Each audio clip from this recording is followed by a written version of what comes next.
ఎత్తబడుట, దాన్నే పునరుద్ధానము అని కూడా పరిశుద్ధ గ్రంథం పిలుస్తూ ఉంది. రెండవ రాకడ ఎత్తబడుట లేదా కొనిపోబడుట లేదా పునరుద్ధానము. పునరుద్ధానం అంటే ఏంటిది?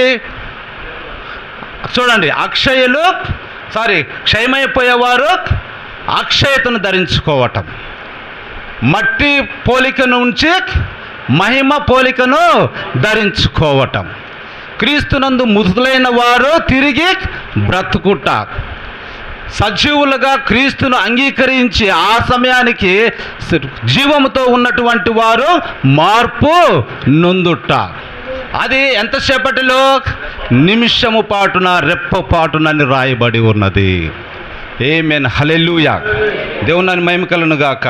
కాబట్టి సహోదరులారా, నేను చెప్పేది ఏమనగా, రక్త మాంసములు దేవుని రాజ్యం స్వతంత్రించుకొననేరవు, క్షయత అక్షయతను స్వతంత్రించుకొనదు. క్షయమైన ఈ శరీరము అక్షయతను ధరించుకొనవలసి ఉన్నది, మర్త్యమైన ఈ శరీరము అమర్త్యతను ధరించుకొనవలసి ఉన్నది. ఆమేన్, హల్లెలూయా. ఈ క్షయమైన అక్షయతను ధరించుకున్నప్పుడు, ఈ మర్త్యమైనది అమర్త్యతను ధరించుకున్నప్పుడు విజయమందు మరణము మింగివేయబడెను అని రాయబడిన వాక్యము నెరవేరుతా ఉంది.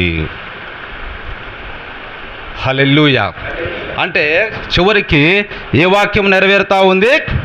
విజయమందు మరణము మింగివేయబడనే లేఖనము నెరవేరేది రెండవ రాకడలో, ఎత్తబడుటలో, కొనిపోబడుటలో, శరీర మార్పు జరిగినప్పుడు. ఆమేన్, హల్లెలూయా. దేవుని మహిమ కలుగును గాక. సరే, మంచిది. ఈ పునరుద్ధానం అన్నది ఎందుకొరకు? ప్రశ్న. ఇదంతా మంచిగానే ఉంది, మార్పు చెందుతాం, బాగానే ఉంది, మనం వెళ్తాం పైకి, అంత మంచిగా ఉంది. అసలు ఎందుకొరకు ఈ పునరుద్ధానము? యోహాను సువార్త 14వ అధ్యాయము 3వ వచనాన్ని ఒకసారి చదవండి. 14వ అధ్యాయం యోహాను సువార్త 14వ అధ్యాయం 3వ వచనం. నేను వెళ్ళి మీకు స్థలము సిద్ధపరిచిన ఎడల నేనుండు స్థలములో మీరును ఉండులాగున మరలా వచ్చి నా యొద్ద నుండుటకు మిమ్మును తీసుకొని పోవుదును. ఆమేన్, హల్లెలూయా. పునరుద్ధానం ఎందుకొరకండి? ఆయన ఉన్న స్థలములోనికి మనల్ని తీసుకొని పోవటానికి. హల్లెలూయా. బాగా గుర్తుపెట్టుకోండి ఇవన్నీ. అలా తీసుకొని వెళ్తాడు ఆయన దగ్గర ఉండటానికి. ఎప్పటి వరకు అక్కడ ఉంటాం ఆయనతోటి? మనము సదాకాలము ప్రభువుతో కూడా ఉందుము. ఆమేన్, హల్లెలూయా. ఒకరోజు కాదు, 2 రోజులు కాదు, కొన్ని సంవత్సరాలు కాదండి. ఏంటిదంట? సదాకాలము ప్రభువుతో కూడా ఉందుము.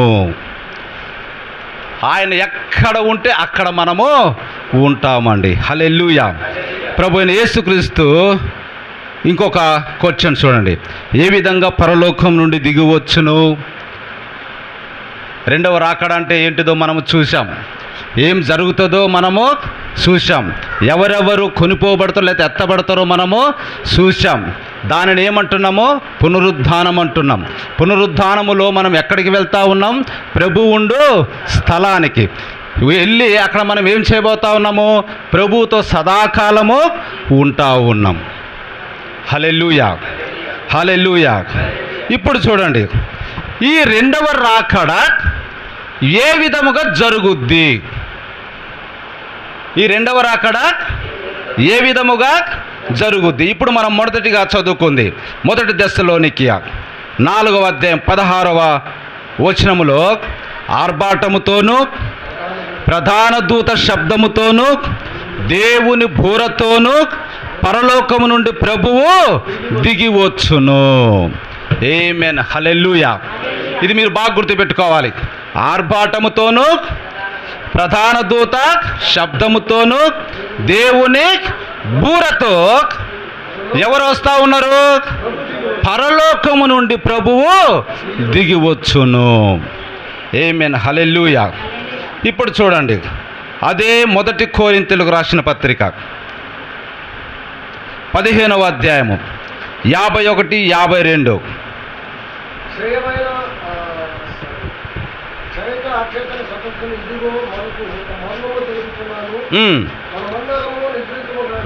మనమందరము నిద్రించము గాని నిమిషములో ఒక రెప్పపాటున కడబూరం రోగగానే మనమందరము మార్పు పొందుదుము. బూరం రోగును, అప్పుడు మృతులు అక్షయులుగా లేపబడుదురు, మనము మార్పు పొందుదుము. దేవుని మహిమ కలుగును గాక. చూడండి, ఇవి రెండు అంటే మొదటి దశలోనికియా 4:16, 17 మరియు మొదటి కొరింథీ 15, 51, 52 ఈ లేఖనాలు కంబైన్డ్గా జరగటమే రెండవ రాకడ, ఎత్తబడుట లేదా కొనిపోబడుట. ఇంకా ఏమని చెప్పొచ్చు దాన్ని? పునరుద్ధరణము. ఆమేన్, హల్లెలూయా. దేవుని మహిమ కలుగును గాక. ఇప్పుడు బాగా గమనించండి, అసలు ఆర్భాటం అంటే ఏంటి? ప్రధాన దూత శబ్దం అంటే ఏంటి? ఈ మూడు మనం స్పష్టంగా తెలుసుకుంటే అప్పుడు ప్రభు కొరకు మనము ఆయత్తపడటానికి, ప్రభువుని ఎదుర్కోవటానికి, మనల్ని మనం సిద్ధపరచుకోవటానికి మనకు సమయం అన్నది లేకపోతే మనల్ని మనం సిద్ధపరచుకోవటానికి తగిన పరిస్థితులు అన్నవి మనకు తెలుస్తాయి. దయచేసి గమనించండి. ఇప్పుడు చూడండి, ప్రవక్త చెప్తా ఉన్నాడు యొక్క పోలికలు 59వ సంవత్సరంలో ఆయన బోధిస్తూ, ఇప్పుడు ఇదే పునరుద్ధానం యొక్క ఏంటిదంట? పునరుద్ధానం యొక్క క్రమం ఏంటిదా? ఆర్భాటం, శబ్దం, ఇంకొకటి దేవుని బూర లేదా దాన్నే హల్లెలూయా. ఇది పునరుద్ధానం యొక్క క్రమం. ఈ పునరుద్ధానములు రెండు ఏంటంట? పునరుద్ధానములు రెండు. మొదటి పునరుద్ధానం కొనిపోబడుట, ఎత్తబడుట. రెండవది రెండవ పునరుద్ధానం, చివరిలో 1000 ఏళ్ల పరిపాలన అయిపోయిన తరువాత వచ్చేటువంటి సాధారణ పునరుద్ధరణ అని ప్రవక్త చెప్తా ఉన్నాడు. బాగా గుర్తు, రెండు పునరుద్ధానములు ఉన్నాయి, కొనిపోబడుట లేదా ఎత్తబడుట. మొదటి పునరుద్ధానం మీరు ప్రకటన గ్రంథం చూస్తే స్పష్టంగా ఉంటుంది అక్కడ. ఈ మొదటి పునరుద్ధానములో పాలి భాగస్థులు ధన్యులు. అక్కడ రాయబడిన మాట పాలి భాగస్థులైన వారు ధన్యులను రాయబడి ఉంటుంది. చూడండి, మొదటి పునరుద్ధానం అంటే కొనిపోబడుట లేదా ఎత్తబడుట అయి ఉన్నది. ఆమేన్, హల్లెలూయా. ఇప్పుడు చూడండి, ఎత్తబడుట అనే వర్తమానంలో ప్రవక్త చెప్తూ, ప్రభువు వచ్చుటకు ముందుగా ఈ 3 కార్యములు జరుగును, మీరు గమనించండి. ఎప్పుడంట? ప్రభు వచ్చు ముందుగా ఈ 3 కార్యములు జరుగుట మీరు గమనించండి. ప్రభు వచ్చుటకు ముందుగా జరుగుటను మనము గమనించవలసి ఉన్నది. ఎత్తబడుట 129వ పేరాలను చదువుతా ఉన్నా. మొదటిగా జరుగునది ఏమనగా ఆర్భాటము, రెండవదిగా శబ్దము, తర్వాత బూర అయి ఉన్నది. హల్లెలూయా. దీనిని మనం చదువుతుండగా అది అలా ఉన్నదేమో ఒకసారి మనం చూద్దాం. ఆర్భాటం, శబ్దము, బూర. యేసు కనబడుటకు ముందు ఇవి జరగవలసి ఉన్నవి. ప్రవక్త చెప్తున్న మాట ఇది. ఎప్పుడు? యేసు కనబడుటకు ముందు ఇవి జరగవలసి ఉన్నవి. హల్లెలూయా. బాగా గమనించాలి. ప్రవక్త చెప్తా ఉండే యేసుక్రీస్తు వచ్చుటకు ముందుగా, యేసుక్రీస్తు కనబడుటకు ముందుగా ఆర్భాటము, శబ్దము, బూర జరగవలసి ఉన్నవి. యేసుక్రీస్తు వచ్చిన తరువాత కాదండి. ఇది మీ హృదయంలో బాగా గుర్తుపెట్టుకోవాలి.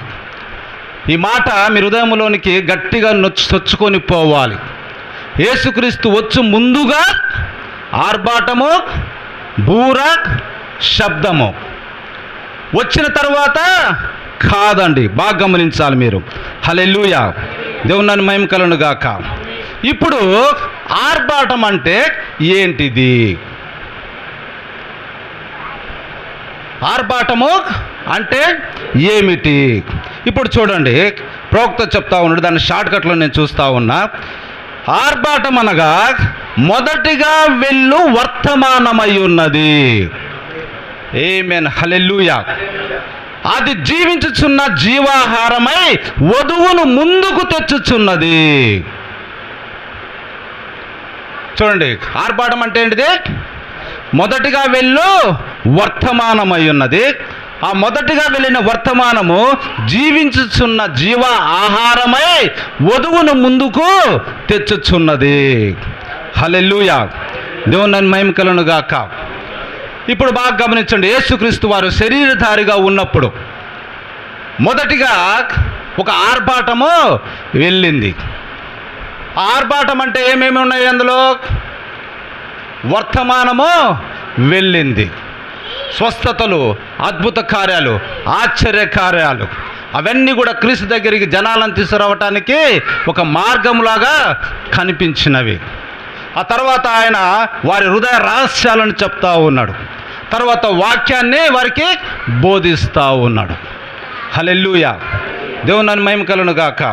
ఇప్పుడు చూడండి, ఆయన పరలోకం నుండి దిగి వచ్చినప్పుడు, అంటే మొట్టమొదటిగా శరీరధారిగా ఆయన భూమి మీద ఉన్నప్పుడు ఆ మొదట వచ్చినది ఏమనగా, అప్పుడు ఒక ఆర్భాటము కలిగినది.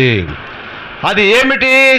ప్రజలను ఐక్యపరచు వర్తమానముగా ఉన్నది. ఆమేన్, హల్లెలూయా. ఈ దినము కూడా ఈ వర్తమానము ప్రజలను ఏం చేస్తూ ఉన్నది? ఐక్యపరుస్తూ ఉన్నది. బాగా గమనించాలి. ఆర్భాటం అంటే ఏంటిది? వర్తమానము బయలు వెళుతూ ఉన్నది, వధువును ఐక్యపరుస్తూ ఉన్నది. ఇది ఆర్భాటము అంటే. బాగా గమనించాలి. ఇప్పుడు కూడా మనము ఇదే వర్తమానాన్ని అనేక మంది ప్రజల దగ్గరికి, సంఘము దగ్గరికి తీసుకొని వెళ్ళి వధువును ఏం చేస్తూ ఉన్నాము? ఐక్యము కొరకు తాపత్రయం అన్నది జరుగుతూ ఉంది. హల్లెలూయా, దేవుని మహిమ కలుగును గాక. హల్లెలూయా. చూడండి, ఇంకా ఈ ఆర్భాటము వధువును ఐక్యపరిచేది అంటే దీపములు చక్కదిద్దు సమయము కూడా అయి ఉన్నది. ఏంటిదంట? దీపములను చక్కదిద్దు సమయం. లేచి మీ దీపములను సర్దుకొనుడి. బుద్ధి గల కన్యకులు, బుద్ధి లేని కన్యకలలో మనం చూస్తే, ఇప్పుడు చూడండి, ఇదిగో పెళ్లి కుమారుడు వచ్చుచున్నాడు, వచ్చి ఉన్నాడు కాదు. బాగా గమనించాలి. ఇదిగో పెళ్లి కుమారుడు వచ్చుచున్నాడు అను కేక వినబడెను. ఇదిగో పెళ్లి కుమారుడు వచ్చి ఉన్నాడు అన్న కేక కాదండి. వచ్చుచున్నాడు అంటే దాని అర్థం ఏంటి? ఇంకా రాబోతున్నాడు, అప్పటికి ఇంకేమీ రాలే. అప్పుడు బుద్ధిగల కన్యకలు, బుద్ధి లేని కన్యకలు, మొత్తం 10 మంది కన్యకలు ఆ కేక విని లేచి దీపములు ఏం చేస్తూ ఉన్నారు? చక్కదిద్దుకుంటా ఉన్నారు. ఒత్తుకు పట్టిన మసిని దులిపేసుకుంటా ఉన్నారు. నూనె సమృద్ధిగా ఉందా లేదని చూసుకుంటా ఉన్నారు. దీపములో తేటగా వెలుగులాగున వారు ఏం చేస్తూ ఉన్నారు? వాటన్నిటిని కూడా సరి చేసుకుంటున్నట్టుగా మనం చూస్తూ ఉన్నాం. హల్లెలూయా, దేవుని మహిమ కలుగును గాక. వచ్చిన తర్వాతనా రాక మునుపా? వచ్చుచున్నాడు, రాక మునుపు ఇది. దేవుని మహిమ కలుగును గాక. ఆర్భాటం కూడా రాక మునుపు. దేవుని మహిమ కలుగును గాక. ఇది బాగా గుర్తుపెట్టుకోవాలి మీరు. ఇదిగో పెళ్లి కుమారుడు లేచి మీ దీపములు చక్కదిద్దుకొనుడి. వారు ఆ విధంగా చక్కదిద్దుకున్నట్టుగా మనం చూస్తూ ఉన్నాం. 5 మంది కన్యకలు. అయితే వారిలో కొందరికేమో వారి దీపంలో ఎందు నూనె లేకుండా కనుగొనిరి. అయితే ఇది దీపములను సరిదిద్దు సమయముగా ఉన్నది. ఆర్భాటం అంటే ఏంటిది? దీపములను సరిదిద్దు సమయముగా ఉన్నది. హల్లెలూయా. ఇప్పుడు బాగా గమనించండి. వీళ్ళు సరిదిద్దుకుంటా ఉన్నారు, తేటగా వెలిగించుకున్నారు, సిద్ధపడి ఉన్నారు. కొంతమందికి దీపములు ఆరిపోతూ ఉన్నాయి. వారు వెళ్ళి ఏం చేశారు? కొట్లో కొనుక్కుందామని వెనక్కి వెళ్ళారు. అదే సమయంలో ప్రభువు వచ్చాడు, లోపటికి వెళ్ళిపోయినట్టుగా మనం చూస్తూ ఉన్నాం. హల్లెలూయా. దీపములు చక్కదిద్దుకోవటానికి కేకకు మధ్యలో ఒక సమయం అన్నది ఉన్నది. ఆమేన్. హల్లెలూయా. ఇదిగో పెళ్లి కుమారుడు ఆయనను ఎదుర్కొన్న రండి అని చెప్పిన దాని నుంచి పెళ్లి కుమారుడు తన అంతఃపురములోనికి లేదా పెళ్లి విందులోనికి ఆ తలుపులు తీయబడే దానికి మధ్యలో ఏమున్నది? ఒక కాలం అంటూ ఉన్నది, ఒక సమయం అంటూ ఉన్నది. దాన్ని దీపములు చక్కదిద్దుకునే సమయము. అదే ఆర్భాటమై ఉన్నది. ఆమేన్. హల్లెలూయా.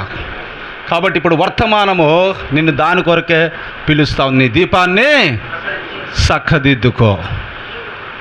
నువ్వు కన్యకవే, నీవు కన్యకవే, మంచిదానివే. నువ్వేమి లోకాన్ని నువ్వేం ప్రేమించడం లేదు, క్రీస్తును నువ్వు ప్రేమిస్తున్నావు, శ్రద్ధగా ప్రేమిస్తున్నావు.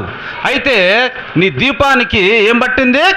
మసి పట్టింది. దాంట్లో నూనె సరిగా ఉందో లేదో చూసుకో అని ఈ వర్తమానము తెలుపుచున్నది. ఆమేన్. హల్లెలూయా. అప్పుడు ఈ వర్తమానాన్ని నువ్వు చదివితే ఈ దినానికి, ఈ దిన సంబంధమైన ఆ యొక్క లేఖనాలను నువ్వు గ్రహించినప్పుడు నువ్వేం చేస్తావు? నీ హృదయానికి పట్టిన మసిని తుడిపి వేసుకుంటావు. ఎందుకంటే ఇదేమై ఉన్నది? ఆర్భాటమై ఉన్నది, వెలుగై ఉన్నది, పలకబడిన మాటయే మూల విత్తనమై ఉన్నది. ఆమేన్. హల్లెలూయా. దేవుని మహిమ కలుగును గాక. అప్పుడు వర్తమానం చదివినప్పుడు నీ హృదయానికి ఏం పట్టింది మసి, ఏ సంస్థ ఏ విధంగా బోధించింది, లేకపోతే ఏ సంఘము ఏ విధంగా బోధించింది, అది నీ హృదయానికి ఏ విధంగా మసి పట్టిందో ఆ విషయాలను నువ్వు తెలుసుకొని అప్పుడు నువ్వు పరిశుద్ధ గ్రంథాన్ని తేట తెల్లంగా తెలుసుకొని నీ హృదయానికి పట్టిన మసిని తీసివేసి స్పష్టమైన పరిశుద్ధాత్మనే నూనెను నీ హృదయంలోనికి తీసుకుంటావు. ఈ యొక్క పరిశుద్ధాత్మతోటి నీవు నింపబడతావు. అప్పుడు నీ దీపము ఏమవుతుంది? తెలుగుతుంది మంచిగా. హల్లెలూయా. కాబట్టి నీ కన్ను చెప్పాలి, నీ కన్ను నీ శరీరానికి దీపము. అయితే ఆ కన్ను ఎట్లా ఉండాలంట? తేటగా ఉండాలి. అంటే పరిశుద్ధ గ్రంథాన్ని నువ్వు తేటగా చదవాలి. ఆమేన్. హల్లెలూయా. తేటగా నువ్వు చదవాలి అంటే నీకు ఒక సహాయం అన్నది కావాలండి. నువ్వు తేటగా చదవాలంటే నీకు సహాయం అన్నది కావాల్సిందే. బాగా గమనించండి. మనం అనుకుంటాం చాలామందిని పరిశుద్ధాత్ముడు ఉన్నాడు ఈ కాలంలో, కాబట్టి నేను పరిశుద్ధాత్మ సహాయంతోటి నేను తేటగా పరిశుద్ధ గ్రంథాన్ని తెలుసుకుంటా అని చాలామంది మనం అనుకుంటా ఉంటాం. అయితే ఇదే యెషయా గ్రంథాన్ని ఆ యొక్క ఇథియోపియా ఏమంటారు అతన్ని, ఐథియోపియా రాణి కింద ఉన్నటువంటి మంత్రి నపుంసకుడు ఆ యొక్క రథములో యెషయా గ్రంథాన్ని ఆయన చదువుతున్నది. ఆయన చదువుచు మరి అప్పుడు పరిశుద్ధాత్ముడు లేడా? ఆల్రెడీ పెంతెకొస్తు దినాన పరిశుద్ధాత్ముడు సంఘంలోనికి వచ్చి ఉన్నాడు కదా, పరిశుద్ధాత్మ కాలమే కదా అది.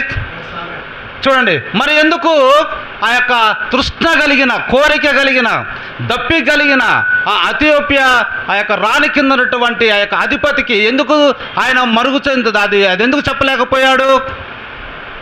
చెప్పటము కాదు కానీ తన సేవకుని పంపించాడు. ఆమేన్, హల్లెలూయా. పరిశుద్ధాత్ముడే ఏం చేస్తా ఉన్నాడు? ఫిలిప్పు, నువ్వు వెళ్ళి ఆ రథాన్ని ఎదుర్కో. హల్లెలూయా. ఎందుకంటే అతనికి ఏం కావాల్సి వచ్చింది? ఇప్పుడు తను చదువుతున్నటువంటి లేఖనంలో ఉన్నటువంటి ఆ వ్యక్తి ఎవరు? ఆ వ్యక్తి ఎవరు? ఆ తేటపరచడానికి, ఆ కన్నులకు తేట కలిగించడానికి ఎవరిని పంపించాడు? ఫిలిప్పును, అంటే సేవకుని పంపించాడు. ఈ దినాన కూడా అనేక రకమైన బోధలతోటి, అనేక రకమైన సిద్ధాంతాలతోటి, అనేక రకమైనటువంటి దాన్ని ఏమంటాం వర్తమానములతోటి మన హృదయానికి పట్టిన మసి కళ్ళు సరిగా కనపడిపోయాక వారందరికీ తేటగా కనపడటానికి పరిశుద్ధాత్ముడు ఎవరిని పంపించాడు? ఈ యొక్క దినపు కాలానికి ఉన్నటువంటి ప్రవక్తను పంపించి ఉన్నాడు. ఆమేన్, హల్లెలూయా. ప్రవక్త వచ్చి ఏం చెప్తా ఉన్నాడు? నువ్వు చదువుతున్న లేఖనానికి సరైన వివరణ ఏంటో ఫిలిప్పు చెప్పినట్టుగా ప్రవక్త అయిన విలియం మరి బ్రహ్నం గారు స్పష్టంగా తెలియచేశారు. ఆమేన్, హల్లెలూయా. ఎప్పుడైతే ఆ విధంగా స్పష్టంగా అతనికి తెలియజేశాడో వెంటనే అతను, అయ్యా ఇక్కడ నీళ్లు ఉన్నాయి, నాకు బాప్తిసం ఇవ్వడానికి నీకేమన్నా అభ్యంతరం? అంటే నాకేం అభ్యంతరం లేదండి, నువ్వు నమ్ముచున్నావని నేను నమ్ముతున్నా. ఆమేన్, హల్లెలూయా. ఇద్దరు నీళ్ళల్లోకి దిగెను, బాప్తిసం ఇచ్చాను. తర్వాత వారి ఎవరి దారిలో వాళ్ళు వెళ్ళిపోయారు. హల్లెలూయా. దేవుని మహిమ కలుగును గాక. మొట్టమొదటిగా మన హృదయానికి, మన కళ్ళకు పట్టినటువంటి రెండు మసిలు ఉన్నాయండి. ఏంటిదంట? రెండు మనుషులు ఉన్నాయి. బాగా గమనించాలి మీరు. ఒకటి, నువ్వు పరలోక రాజ్యం చూడాలన్నా, నువ్వు పరలోక రాజ్యములో ప్రవేశించాలన్నా చేయాల్సింది ఏంటిది? నీటి మూలముగాను ఆత్మ మూలముగాను నువ్వు జన్మించాలి. రెండవది బాగా గమనించండి, నా శరీరము తిని నా రక్తము త్రాగువాడు నిత్య జీవము కలవాడు. ఒకటేంటిది? నువ్వు ఆయన రాజ్యములోకి ప్రవేశించాలి. తర్వాత నీకేం కావాలి? నిత్య జీవం అనేది ఎప్పుడు ఉండాలి. ఈ రెండు నీకు కావాలి. కాబట్టి మన కళ్ళకు పట్టిన రెండు మనుషులు లేదా రెండు నేరములు, నా జనులు రెండు నేరములు చేస్తూ ఉన్నారు.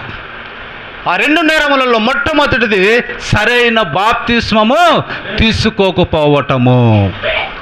లేఖనములలో, పరిశుద్ధ గ్రంథములో రాయబడిన బాప్తిసాన్ని మనము తీసుకోకపోవటము ఒక మసి అయి ఉన్నది. రెండవది, నువ్వు సరైన రీతిగా ప్రభురాత్రి భోజనాన్ని సమీపించకపోవటము రెండవ నేరమై ఉన్నది. మొట్టమొదటిగా ఈ రెండు మసిలను, ఈ కంటిలో ఉన్నటువంటి మసి, ఈ కంటిలో ఉన్నటువంటి మసి నువ్వు తీసుకుంటే నీ కన్ను తేటగా కనపడుతుందండి. హల్లెలూయా. దేవుని మహిమ కలుగును గాక. కాబట్టి ప్రవక్త వచ్చి తేట తెల్లం చేశాడు. నువ్వు చదువుతున్న దాన్ని నువ్వు గ్రహిస్తున్నావా? నువ్వు మత్తయి సువార్త 28వ అధ్యాయం 19-20 చదువుతా ఉన్నావు, నువ్వు దాన్ని గ్రహిస్తున్నావా? తర్వాత ప్రభురాత్రి భోజనం గురించి కొరింథీ పత్రికలో పౌలు గారు ప్రభు తాను అప్పగించబడిన రాత్రి ఒక రొట్టెనెత్తుకొని అక్కడ రాయబడిన ఆ మాటను, లేదా మత్తయి సువార్త, మార్కు సువార్త, యోహాను సువార్త, లూకా సువార్తలలో రాయబడినటువంటి ప్రభు చెప్పినటువంటి లేదా చేసి చూపించినటువంటి ప్రభురాత్రి భోజనాన్ని మనం తేటగా చూస్తున్నామా? హల్లెలూయా. వాటన్నిటిను నీకు తేటగా చూపించటానికే ప్రవక్త భూమి మీదకి ప్రత్యక్షమయ్యాడండి. దేవుని మహిమ కలుగును గాక. ఒక ఫిలిప్పులాగా పరిశుద్ధాత్ముడు ఏ వ్యక్తికైతే పరలోక రాజ్యములో గొర్రెపిల్ల జీవ గ్రంథములో అతని పేరు ఉన్నదో, జగత్పునాది వేయబడక మునిపే ఆ వ్యక్తుల కోసము ఈ వర్తమానము పరిగెత్తుతా ఉన్నది. ఆమేన్, హల్లెలూయా. ఆ స్టెఫన్ లాంటి ఆ యొక్క పిలుపు లాంటి వారు ఆ యొక్క రథాల దగ్గరికి పరిగెత్తుతూ ఉన్నారండి. అది ఎడారి అయినా కానీ, లేకపోతే ఎంత మారుమూల ప్రాంతమైన కానీ పరిగెత్తుతూ ఉన్నారు. కాబట్టి ప్రియ సంగమా, మనం సరైన విధానములో పరిశుద్ధాత్మ చేత మనము నడిపించబడాలి. పరిశుద్ధాత్ముడు మనకు సంఘమును క్షేమంగా ఉంచటానికి 5గురిని మనకు ఉంచినట్టుగా మనం చూస్తూ ఉన్నాం. కాబట్టి వారు చెప్పేది మనకేమవుతుంది? లోకానికి వెలుగుగా ఉంటా ఉన్నది. మన హృదయాలకు పట్టిన మసి తొలగిపోతూ ఉంటుంది. మనం చదువుతున్న లేఖన భాగనాలకు అర్థము, పరమార్థం అన్నది వారి ద్వారా ప్రకటించబడుతూ ఉంటుంది. హల్లెలూయా. దేవుని మహిమ కలుగును గాక. హల్లెలూయా, హల్లెలూయా. చూడండి, ఇంకొంచెం ముందుకు మనం చూసుకుందాం. కాబట్టి ఇప్పుడు బాగా మీకు స్పష్టంగా అర్థం వచ్చిందా? ఏంటిది? ఏమిటి రెండవ రాకడ అంటే? రెండవ రాకడ అంటే ఎత్తబడుట. హల్లెలూయా. దేవుని మహిమ కలుగును గాక. ఇప్పుడు చూడండి, తర్వాత ఏమున్నది మనకు? ప్రధాన దూత శబ్దం. ప్రధాన దూత శబ్దము అంటే ప్రవక్త చెప్తా ఉన్నాడు, అది దేవుని యొక్క స్వరం అయి ఉన్నది. ప్రధాన దూత ఎవరు? యేసుక్రీస్తే. హల్లెలూయా. చూడండి, ఆయన ప్రకటన 4వ అధ్యాయం 1వ భాగం 150వ పేరాలో దేవుని యొక్క బూర శబ్దముతోనూ క్రీస్తునందు మృతులైన వారు లేతురు. ఆ స్వరము క్రీస్తు యొక్క స్వరమై ఉన్నది. ఆమేన్, హల్లెలూయా. దేవుని మహిమ కలుగును గాక. హల్లెలూయా. ఇప్పుడు చూడండి, ఆ యొక్క స్వరము ఏమైనదంట? క్రీస్తు యొక్క స్వరమై ఉన్నది. ఎందుకు క్రీస్తు యొక్క స్వరము? లాజరును ఏది లేపింది? అతను ఎవరికి సాదృశ్యముగా ఉన్నాడు? క్రీస్తునందు మృతులైన వారికి సాదృశ్యముగా ఉన్నాడు. హల్లెలూయా, హల్లెలూయా. ఇప్పుడు మీరు చూడండి, క్రీస్తును ఆ కుటుంబంలో ఉన్నటువంటి మార్తా, మరియా మరియు లాజరు ఎంతగానో క్రీస్తును వారు ప్రేమించారు. అంతేకాదు, వారిని కూడా తిరిగి ప్రభువు ఎంతగానో ప్రేమించాడు. ఆమేన్, హల్లెలూయా. చూడండి, నేను ఎవరిని కరుణింతునో వానిని కరుణింతును, ఎవరిని కఠినపరచగోరుదునో వానిని నేను కఠినపరచగోరుదును. హల్లెలూయా. కాబట్టి ఇప్పుడు ఆ యొక్క లాజరు ఎవరికి సాదృశ్యంగా ఉన్నాడు? క్రీస్తునందు మృతులైన వారికి సాదృశ్యముగా ఉన్నాడు. అంటే ఆయనను ప్రేమించిన వానికి సాదృశ్యముగా ఉన్నాడు. మనం ఆయన ప్రేమిస్తున్నామంటే దాని అర్థం ఏంటి? ఆయన ఆజ్ఞలను పాటిస్తున్నాము. ఆమేన్, హల్లెలూయా. ఇంకా బాగా గమనించండి, ఆ యొక్క లాజరు ఏమని చెప్పుకున్నాం? లాజరు ఏమని చెప్పుకుంటా ఉన్నాము? క్రీస్తునందుండి మృతులైన వారికి సాదృశ్యంగా పోల్చుకుందాం అనుకోండి.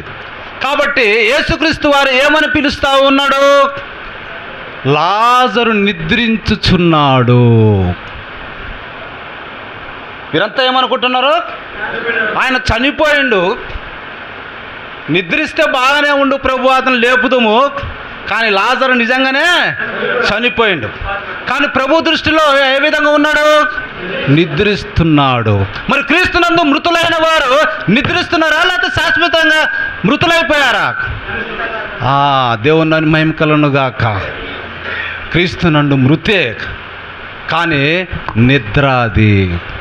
ఆ నిద్ర నుండి మేల్కొలుపుట ప్రధాన దూత శబ్దమై ఉన్నది. ఆమేన్, హల్లెలూయా. కాబట్టి ఆయన వచ్చి ఏం చేస్తా ఉంటే బిగ్గరగా, లాజరు బయటికి రా.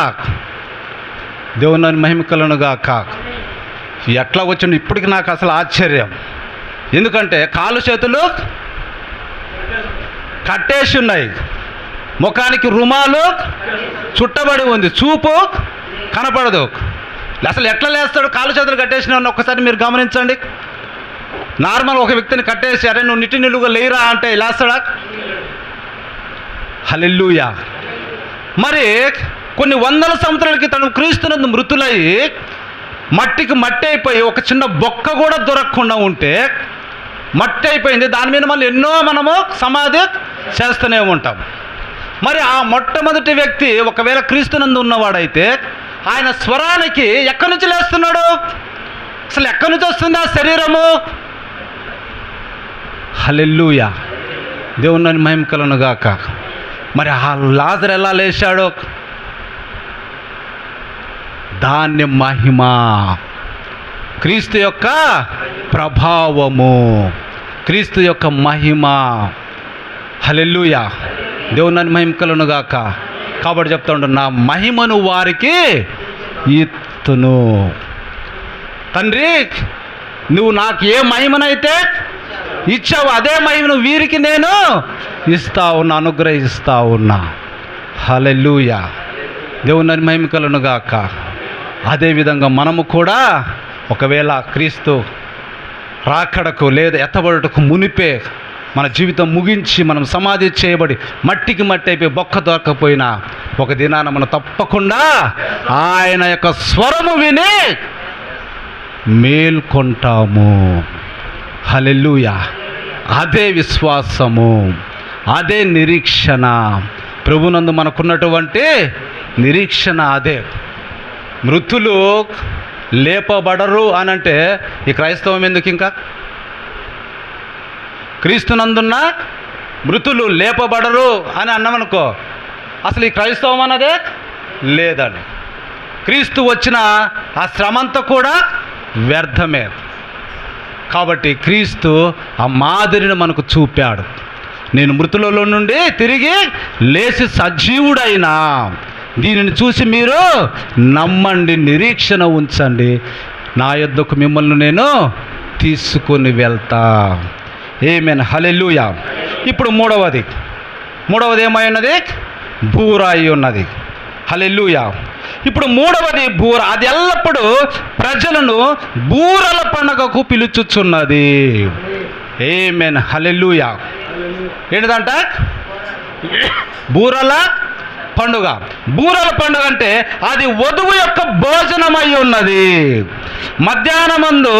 మధ్యాకాశమందు వధువుతో గొర్రెపిల్ల విందు భోజనమై ఉన్నది. ఆమేన్, హల్లెలూయా. ఇప్పుడు బాగా గమనించాలి మీరు. ప్రభు వచ్చి ఏం చేస్తా ఉన్నాడు? ఆర్భాటం చేసి వధువును సిద్ధపరుస్తూ ఉన్నాడు, ఐక్యపరుస్తూ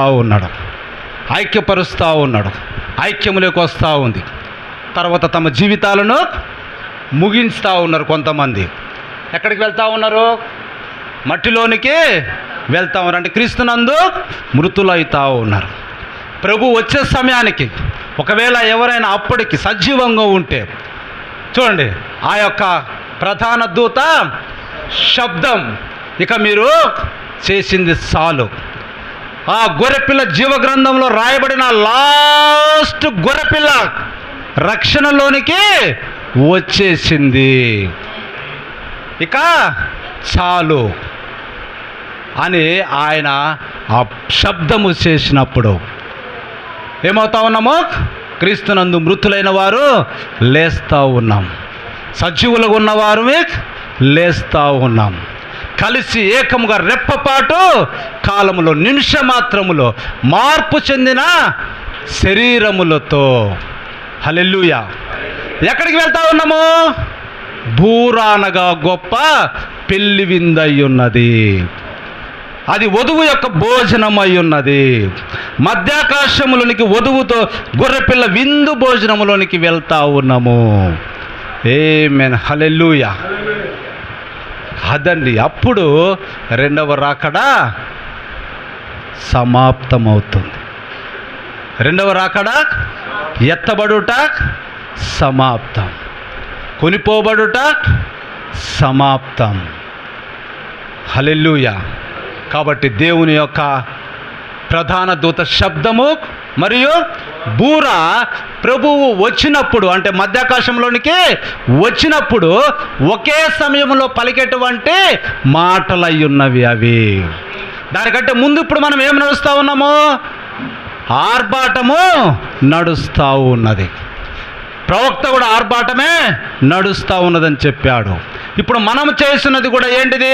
వర్తమానం అనే ఆర్భాటాన్ని మనం బోధిస్తూ వధువును ఎక్కడెక్కడ ఉన్నదో సిద్ధపరుస్తాను, దగ్గర తీసుకొస్తాను, ఐక్యపరుస్తాను.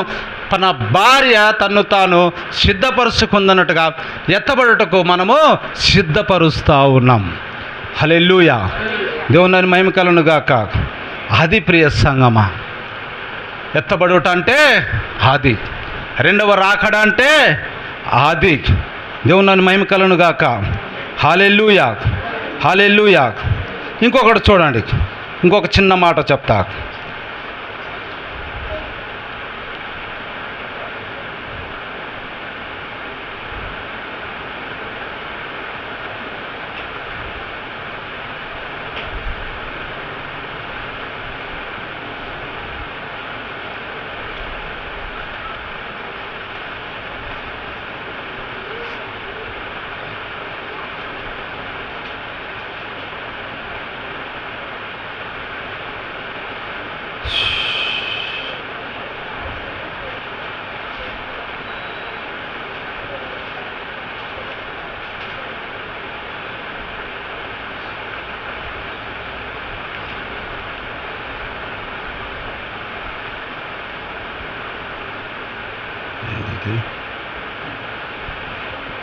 రైట్. ఇప్పుడు చూడండి,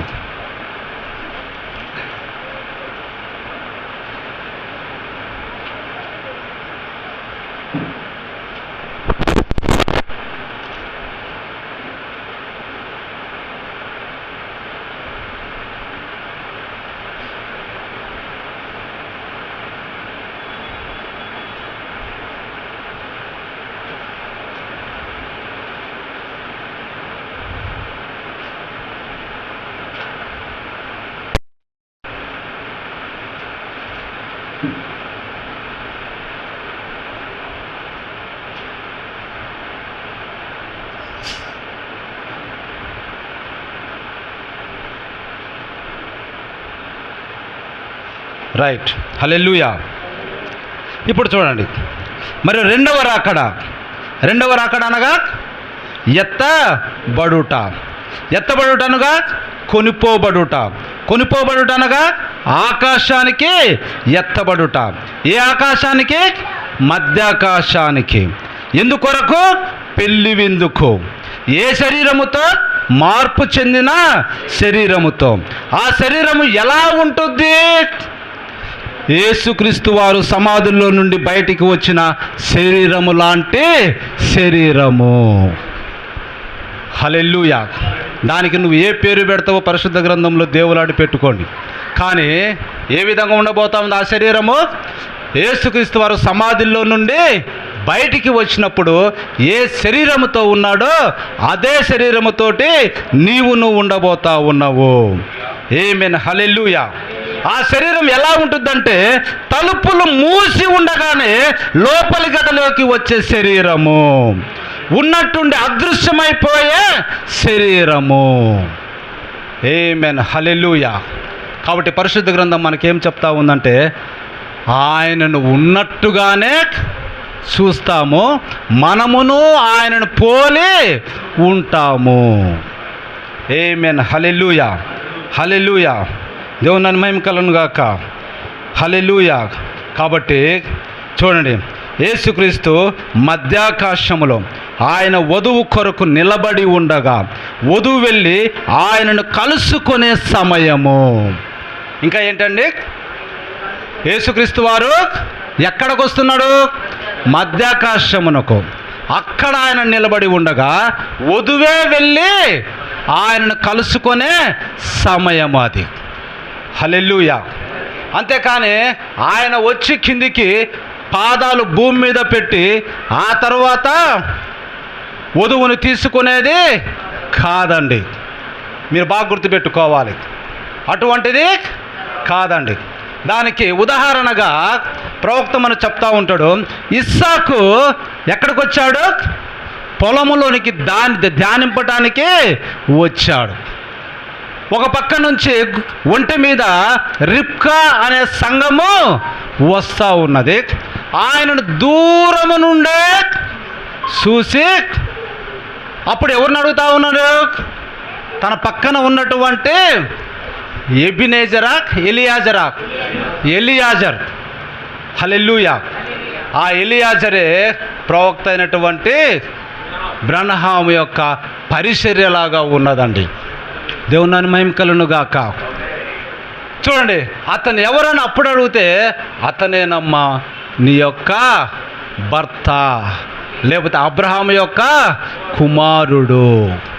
అప్పుడు ఆమె ఏం చేసింది? తలకు ముసుగు వేసుకుంది. హల్లెలూయా. దేవుని మహిమ కలుగును గాక. వెళ్ళి ఈమె ఆయనను కలుసుకుంటే ఆయన అక్కడి నుంచి తన యొక్క తల్లి గుడారానికి తీసుకువెళ్ళినట్టుగా మనం చూస్తూ ఉన్నాం. అంతేకాని ఇస్సాకే రిబ్కా దగ్గరికి వచ్చినట్టుగా వాక్యములో ఉండదండి. ఇదేం చూపిస్తుంది? మధ్యాకాశంలో ప్రభువు ఉండగా వధువే వెళ్ళి ఆయనను కలుసుకునేది. ఆమేన్. హల్లెలూయా. దేవుని మహిమ కలుగును గాక. కాబట్టి రెండవ రాకడలో ప్రభు అయిన యేసుక్రీస్తు వారి పాదములు ఈ భూమిని తాకవు. రెండవ రాకడ జరిగిందంటే ఎత్తబడుట అయిపోయిందని అర్థము. రెండవ రాకడకు ఎత్తబడుటకు మధ్య ఇక ఎలాంటి సమయము కానీ, కాలము కానీ, గంటలు కానీ, నిమిషములు కానీ లేవండి. ఆమేన్. హల్లెలూయా. రెండవ రాకడ రెప్పపాటులో కొనిపోబడుట, ఎత్తబడుట జరిగిపోవును. దేవుని మహిమ కలుగును గాక.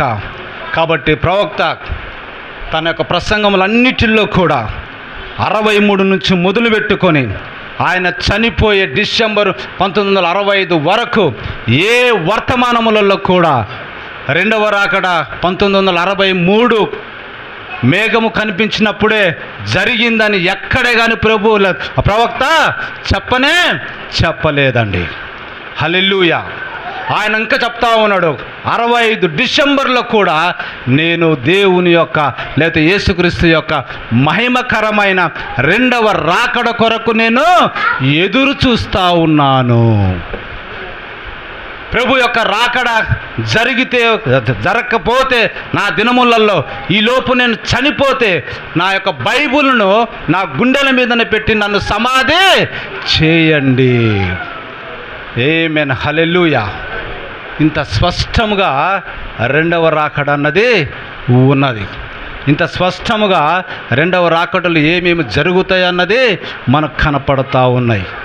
కానీ దురదృష్టము కొంది మన యొక్క సహోదరులు మనలో నుండే బయలు వెళ్ళి వారు విభిన్నమైన బోధలను బోధించి 1963లోనే ఆ యొక్క మేఘములోనే ఎత్తబడుట అయిపోయింది, రెండవ రాకడ జరిగిందని చెప్పుట అది చాలా బాధాకరమైనటువంటి విషయముగా మనకు కనపడతా ఉన్నది. వారు ఎవరో కాదు కానీ మొదటి యొక్క సంఘకాలంలో జరిగినట్టుగానే మాలో నుండి వారు బయలు వెళ్ళి ధర్మశాస్త్రాన్ని బోధిస్తున్నారు వారు అన్నట్టుగా వీరు కూడా వర్తమానములో నుండే బయలు వెళ్ళి వర్తమానానికి వ్యతిరేకమైన ధోరణిలో తాము కల్పించుకున్నటువంటి యొక్క పద్ధతులలో ఈ సువార్తను వారు బోధిస్తూ ఉన్నారు. అది ఎంత మాత్రము ప్రవక్త యొక్క వర్తమానము కాదండి. దయచేసి ఈ విషయంలో మేము ఎంతగానో సిగ్గుపడుతూ ఉన్నాం. ఎందుకంటే వారు కూడా మా యొక్క సహోదరులు, మాతో కలిసి ఉండేవాళ్ళు. ఎంతో వారి ప్రారంభ దినాలను ఒకసారి మనము గమనిస్తే చాలా మంచిగా వర్తమానాన్ని బోధించేవారు. మీకు తెలుసో తెలియదో, నేను కూడా 1998లో ఎప్పుడండి 98లో నేను ఈ ఒంగోలులో డిగ్రీ చేసి మా సొంత ఊరు దోర్నాల, ఆ ఊరికి వెళ్ళినప్పుడు మా యొక్క చిన్నాన్న కొడుకు ఈ వర్తమానం యొక్క పాస్టర్ దగ్గరికి వెళ్తూ ఉండేవాడు. వాళ్ళ ఊరు ఒక 5 కిలోమీటర్ల దూరంలో ఉండేది. పాస్టర్ నేను ఎన్నడూ చూడలేక ఎండాకాలం చేసి వెళ్తే మా యొక్క సహోదరుడు, అన్న ఈ పుస్తకాలు కొంచెం చదువు అన్న అని నాకు ఈ పుస్తకము ఇచ్చాడు. అలా ఇచ్చినప్పుడు ఆ రోజుల్లో టీవీలు ఉండేవి కాదు. 98లో ఒకసారి బాగా గమనించండి, ఇప్పటికి 27 సంవత్సరాలు 28 సంవత్సరాలు ఇంచుమించుగా. అలా ఇస్తే నేను కూడా నార్మల్గా పుస్తకం కదా అని చదువుకుందామని టైంపాస్ కోసం ఒక 5-6 పేజీలు చదివి పక్కన పెట్టడం, తర్వాత ఒక 5-6 పేజీలు చదివి పక్కన పెట్టడం, ఆ విధంగా బుక్కులు చదువుకుండేవాడిని.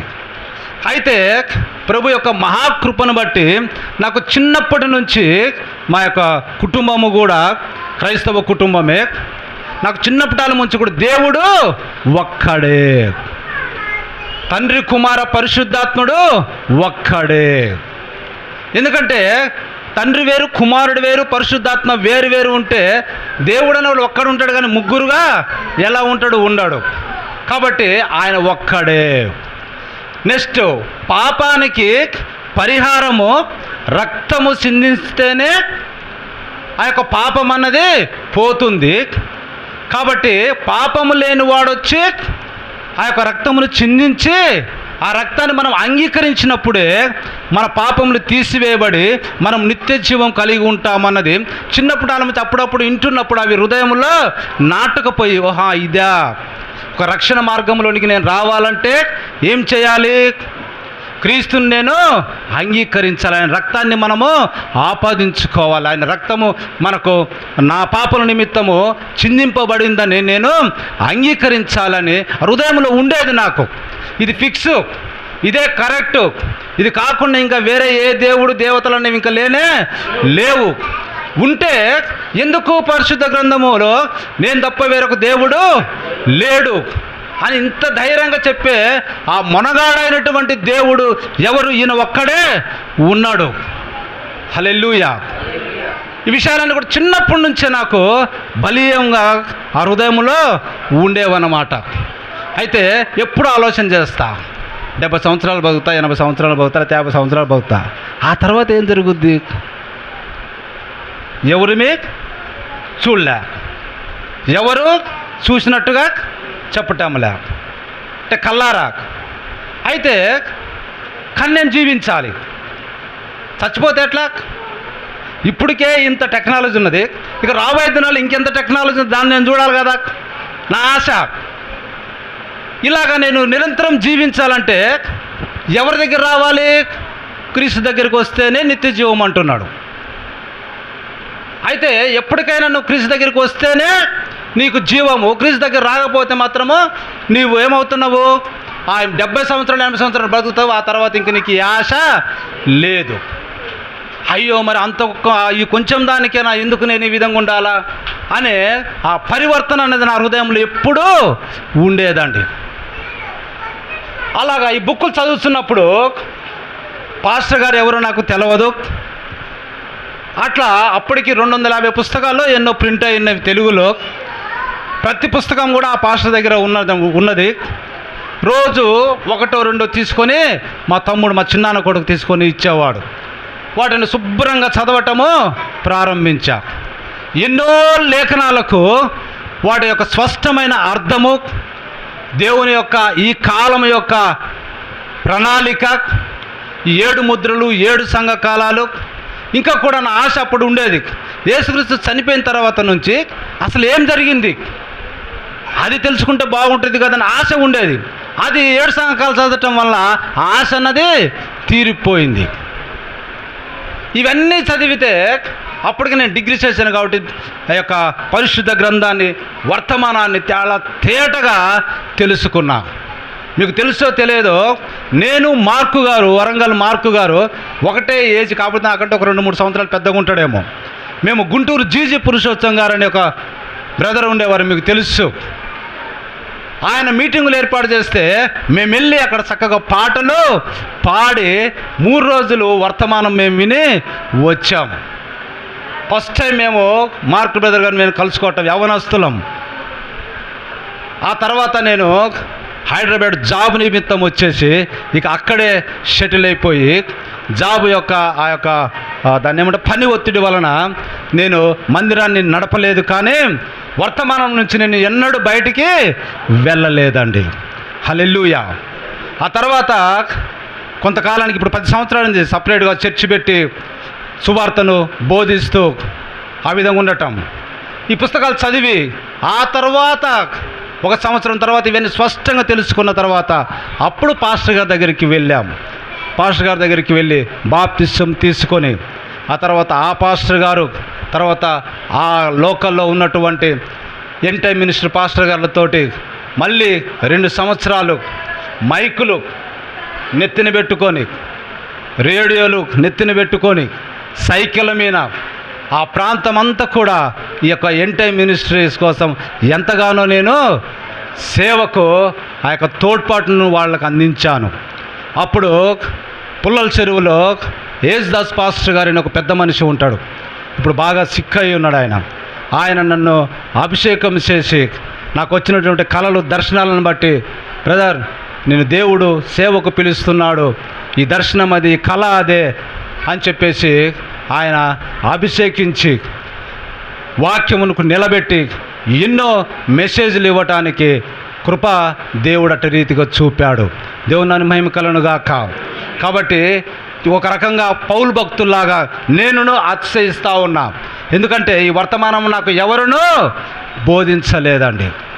ఈ వర్తమానాన్ని ప్రభువే నాకు స్వయంగా తన పరిశుద్ధాత్మ సహాయంతో నాకు బోధించున్నాడని నేను అనుకుంటా.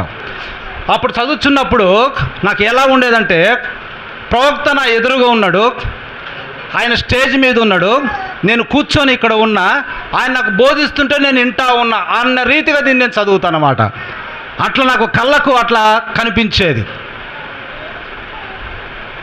అప్పుడు ఈ వర్తమానం అంతా నేను తెలుసుకున్నప్పుడు తర్వాత డ్యూటీలో ఉండటం వల్ల చాలా సంవత్సరాల నుంచి 10 సంవత్సరాలు ఏ పాస్టర్ గారితో కానీ వారితో ఎటువంటి పరిచయాలు పెంచుకోలేదు. ఎందుకంటే హైదరాబాద్లో ఎక్కడెక్కడ ఉన్నారులే, నాకు డ్యూటీ నాకు చాలా ఇంపార్టెంట్ అయినది, ఇంట్లో జరగవలసిన ఆర్థిక ఇబ్బందులను బట్టి 10 సంవత్సరాలు ఆ విధంగా ఉన్నా. కానీ ఆ తర్వాత కంపెనీలో నాకు వెలుసుబాటు వచ్చింది. నేను మొదటి చేరటమే స్టోర్ మేనేజర్గా ఒక హోదాలో అందరికంటే ఎక్కువ జీతంతోటి కంపెనీ అంతా నేను చూసుకునే బాధ్యతతోటి ఉండటం వల్ల 10 సంవత్సరాలు నేను సేవ చేయలేకపోయాను. కానీ వర్తమానాన్ని మాత్రం పక్కకు పెట్టలేదండి. ఆ తర్వాత కంపెనీ పూనాకు షిఫ్ట్ చేస్తూ ఇక్కడ లోకల్ ఉన్న కంపెనీని కేవలం నువ్వు చూసుకో, ఒక 10 మందిని పెడుతున్నా, చిన్న చిన్న పనులు చేపించుకోండి అని నాకు అప్పగించినప్పుడు చక్కగా నాకు ఒక కంప్యూటర్, ఒక రూము చాలా చక్కగా ఉండేది. అందరికంటే ఎక్కువ జీతం 22,000 ఆ దినాలలో వచ్చాయి. అప్పుడు నేను మళ్ళీ వర్తమానం చదివి, రివిజన్ చేసి, బైబిల్ చదివి, ఇవన్నీ చదువుకొని మళ్ళీ మన ఎంటై మినిస్టర్ పాస్టర్ గారులతో పరిచయాలు పెంచుకుంటే లోపే వర్తమానం అంతా ఏ విధంగా అయిపోయింది, కుక్కలు చింపిన విస్తరిలాగా ఒక్కొక్కరిని కదిలిస్తే ఒక్కొక్క రకంగా చెప్తాం, రీజల్తే ఇంకొక రకంగా చెప్తా ఉన్నారు. ఇదేంది ఇది ఇట్లా అయిందని చెప్పేసి ఎంతోమంది పర్సనాలిటీ, కాదు కదా బ్రదర్ ఇట్లా కదా ఉంది కదా, వర్తమానం ఇట్లా కాదా ఇట్లా కాదా అని చెప్తే వాళ్ళు ఏమేమిటియో చెప్పుకుంటూ వస్తూ ఉన్నారు. ఇక అప్పటి నుంచి ఇప్పుడంటే మనము యూట్యూబ్లో ఇవన్నీ వాడుతున్నాము, కానీ అప్పుడు అవి లేవు. కాబట్టి ముదిటాల నుంచి కూడా జాగ్రత్త. ఏం పడ అక్కడ ఉండండి దానికి అదే తగ్గిపోతుంటే మనం ఏమి అవి ఉంటాయి కదా పెట్టొద్దు, తాళపు చేతులు కానీ అవి కానీ ఏం పెట్టొద్దు. ముక్కులలోకి మాత్రము ఆ యొక్క రసం పోకుండా చూసుకోవాలి. రైట్.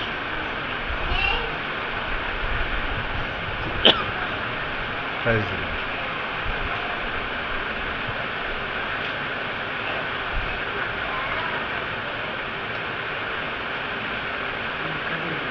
చేద్దాం తల కింది పెట్టండి అట్లా, రైట్, అట్లా ఉండాలి.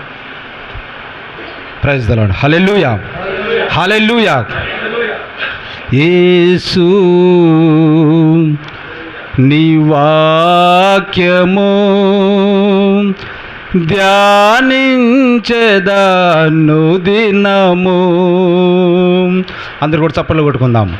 యేసు నీ వాక్యము ధ్యానించెదను దినము. ఏ భేదము లేకుండా రక్షించితివి నన్ను. నా పాపములకు విముఖుడవై నన్నాదరించిన దేవా, యేసు నీ వాక్యము ధ్యానించెద అనుదినము. ఏ భేదము లేకుండా రక్షించితివి నన్ను. నా పాపములకు విముఖుడవై నన్నాదరించిన దేవా, యేసు నీ వాక్యము ధ్యానించెద అనుదినము. ఆమేన్. హల్లెలూయా, హల్లెలూయా. దేవుడితో బ్రదర్ను దీవించునుగాక. బ్రదర్కు ఉన్నటువంటి ఆ యొక్క అనారోగ్యమును ప్రభువైన యేసుక్రీస్తు నామములో సంపూర్ణమైన విడుదల కలిగించునుగాక. మంచి ఆరోగ్యము బ్రదర్కు దయచేయబడునుగాక. ఆమేన్. హల్లెలూయా. కాబట్టి ప్రియ సంగమా, మనకున్నటువంటి ఎక్కువ ఇరుకైన ఇబ్బంది ఏంటంటే ఈ కాలంలో అనేకమైన వర్తమానములతోటి బోధకులతోటి మన యొక్క వర్తమానం అంతా కూడా చిందరవందరైపోయి చాలా గందరగోళంలో ఉన్నది. అయితే మీకు నమ్మకమైనటువంటి పాస్టర్ గారు ఉన్నారు. వాక్యముతోనూ మరి వర్తమానంతో నిలబడిన పాస్టర్ గారు మీకున్నందుకు నేను ఎంతగానో అభినందిస్తూ ఉన్నా. ఎంతోమంది ఎన్నో రకరకాలుగా బోధిస్తూ సంఘంలో చీలుస్తూ ఎట్లయినా తీసుకొని వెళ్ళండి. వారిని నిందించకుండా, వారిని ద్వేషించకుండా, వారిని ప్రేమిస్తూ తనకున్న చిన్న సంఘమునైనా చాలు అని దాన్ని అంటిపెట్టుకొని వారికి నమ్మకముగా వర్తమానం బోధిస్తూ ఉన్నాడు. అటువంటి కాపరి దొరకటము నిజంగా మీ యొక్క ధన్యత, అదృష్టమై ఉన్నది. ప్రభువు కూడా చూడండి, 70 మంది శిష్యులను ఆయన ఏర్పరచుకున్నాడు. ఒకటే ఒక మాట చెప్పిండు, నా రక్తము తాగి నా యొక్క శరీరము తింటేనే మీకు నిత్య జీవమురా అంటే పత్తా లేకుండా వాళ్ళు వెళ్ళిపోయినట్టుగా మనం చూస్తూ ఉన్నాం. హల్లెలూయా. కాబట్టి ఈ సమయం ముందు నేను చెప్పేది ఏంటంటే, రెండవ రాకడ అంటే ఎత్తబడుట. ఇది ఫిక్స్ అయిపోవాలి. కానీ మన వాళ్ళు ఏం చేశారంటే ఇంకొక అడుగు ముందుకు వేసి, చాలామంది పరిశుద్ధ గ్రంథంలో కూడా అరే రెండవ రాకడ అంటే ఎత్తబడుట కదా, మరి ఎత్తబడుట అయితే నీ శరీరం ఇక్కడ ఉండకూడదు కదా, నువ్వు భూమి మీద ఇక్కడ కనపడకూడదు కదా, మరి నువ్వు ఎందుకు కనపడుతున్నావు అని అడుగుతుండారక మెల్లిగా వారు ఏం చేశారంటే ట్రాక్ మార్చారు. తమ విధానాన్ని మార్చి రెండవ రాకడ 63లో జరిగింది, కానీ ఎత్తబడుట అయిపోలేదు అనేది మళ్ళీ ఈ మధ్య తీసుకొచ్చినటువంటి ఒక వింతైన బోధగా కనపడతా ఉన్నది. ఇది మొదటి దానికంటే బహు ఘోరమైనదిగా కనపడతా ఉన్నది. చూడండి, ఇక్కడ పరిశుద్ధ గ్రంథం మనకేం చెప్తా ఉన్నది? ఆర్భాటం, ప్రధాన దూత శబ్దం, దేవుని బూర. ఆర్భాటము వర్తమానం బోధించుట. ఎక్కడి వరకు? గొర్రెపిల్ల జీవ గ్రంథంలో పేరు రాయబడిన ఆ లాస్ట్ వ్యక్తికి సువార్త అంది అతను రక్షణలోనికి వచ్చేంత వరకు ఈ ఆర్భాటం అనే వర్తమానము బయటికి వెళ్తూనే ఉంటుంది. ఆ తరువాత ఒకే సమయంలో దేవుడు తన యొక్క శబ్దాన్ని, నా ప్రజలారా మీరు మేల్కోండి, కల్వరిలో ఆయన ఆ గొప్ప కేక వేసినప్పుడు సమాధులు ఏ విధంగా అయితే బ్రద్దలై తెరవబడి నిద్రించిన పరిశుద్ధులు లేచారని రాయబడి ఉన్నదో, అదేవిధంగా నిద్రించిన పరిశుద్ధులు మరియు సజీవమైనటువంటి పరిశుద్ధులు లేచే బూర శబ్దం అది. ఆ బూర పెళ్లి విందు అయి ఉన్నది. పెళ్లి విందులోనికి మనము వెళ్తూ ఉన్నాం. హల్లెలూయా. చూడండి, కాబట్టి మీరు తెలివిగా మళ్ళీ ఏం చేశారంటే రెండవ రాకడ అయింది కానీ ఏమన్నా ఎత్తబడుట జరగలేదు, కాబట్టి దాని కొరకు మనం ఎదురు చూస్తున్నాం అని అంటారు. ప్రవక్త ఏం చెప్తాడు స్పష్టంగా? ఆర్భాటము, ప్రధాన దూత శబ్దము, దేవుని బూర, ప్రభు వచ్చు ముందుగా ఇవి జరుగును. ప్రభు వచ్చిన తర్వాత కాదండి. హల్లెలూయా. అదేవిధంగా ప్రియ సంగమా, ఇంకను మనం చాలా జాగ్రత్తగా ఉండాల్సిన విషయం ఏంటంటే, మొట్టమొదటిగా నేను చెప్పాను కదా, 2 నేరములు ప్రజలు చేస్తూ ఉన్నారు.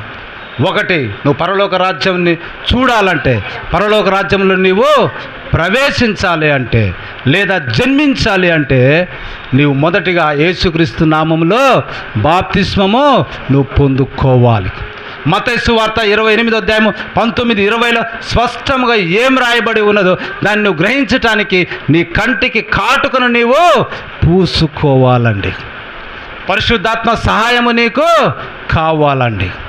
ఎందుకు పేతురు ఆ విధంగా చెప్పాడు?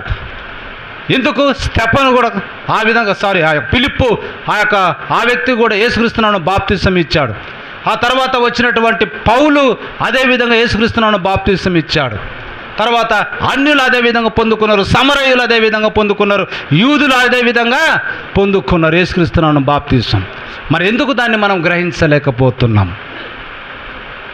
కాబట్టి ఆ విషయాలు మీరు బైబిల్ చదవండి, వర్తమానం చదవండి, తేటగా మీరు తెలుసుకొని దేవుని రాజ్యంలోనికి మీరు జన్మించండి మొదటిగా.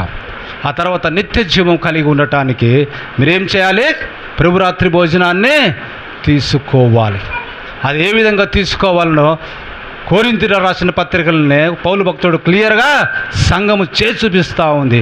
ప్రభువు తాను అప్పగింపబడిన రాత్రి ఒక రొట్టెనెత్తుకొని ఈ విధంగా చేశాను, ఆ తర్వాత పాత్రనెత్తుకొని ఈ విధంగా చేశాను, తాను పరీక్షించుకొని ఆ యొక్క రొట్టెను ద్రాక్షరసంలో పాలు పొందుకోవాలని క్లియర్గా చెప్తా ఉన్నాను.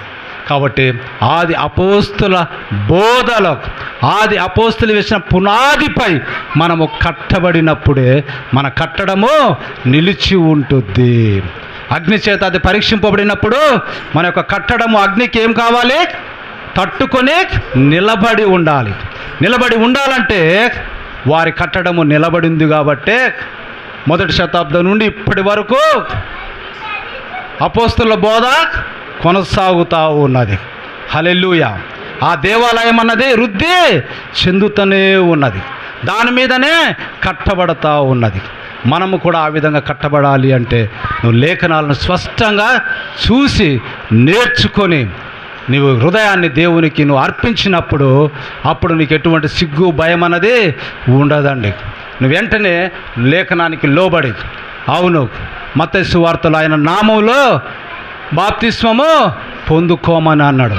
ఆ నామము ప్రభు అయిన యేసుక్రీస్తు. కాబట్టి పరిశుద్ధాత్మతో నింపబడినటువంటి పేతురు యేసుక్రీస్తు నామములో బాప్తిస్మం తీసుకొనుడి, అప్పుడు మీకు పరిశుద్ధాత్మైన వరము వస్తుంది, ఆ శక్తిని మీరు పొందుకుంటారు. ఆమేన్. హల్లెలూయా. అంత స్పష్టంగా వాక్యం ఉన్నప్పుడు మరి మనము వేరే పునాది మీద మనం ఎలా కట్టగలం?